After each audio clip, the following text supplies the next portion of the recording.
Now this is a story about Little Miss Brainy, and she's number 64 in the Mr. Men book readings. How brainy of her, isn't she? You see, Little Miss Brainy was very brainy. She knew an awful lot of things. She knew simple things such as if you want a good night's sleep, you have to go to bed. And if you want to get up, then first you have to wake up.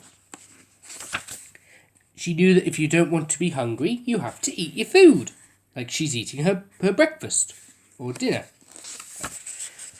And Little Miss Brainy knew also lots of clever things, very clever things.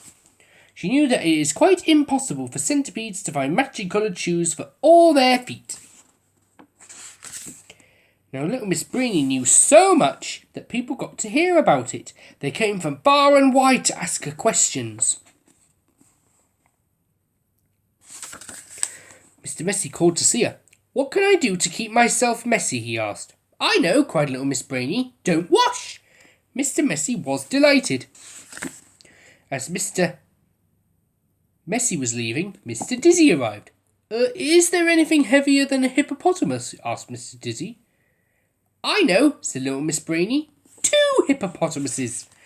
"Is that so?" said Mr. Dizzy. "I'll go and check." Mr. Clever arrived. "What colour is my green hat?" he asked. "I know," sighed Little Miss Brainy, nodding her head. "It's green, of course."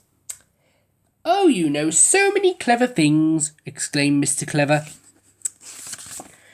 Mr. Clever left, and so did Little Miss Brainy. She had had enough of listening to such simple questions, so she travelled to a place called Cleverland, where she hoped that everybody would ask her some difficult questions for a change. When she got there, she stopped in front of a tree.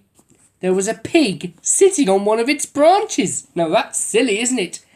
How am I going to get down from here?" "Oink," wailed the pig. "I know," said Little Miss Brainy. "You can jump down." "Good idea," said the pig. And being a Cleverland pig, he jumped. Right on top of Little Miss Brainy! "Oh, bet that hurt." "You're not as soft as a pillow," he complained, and he tried off.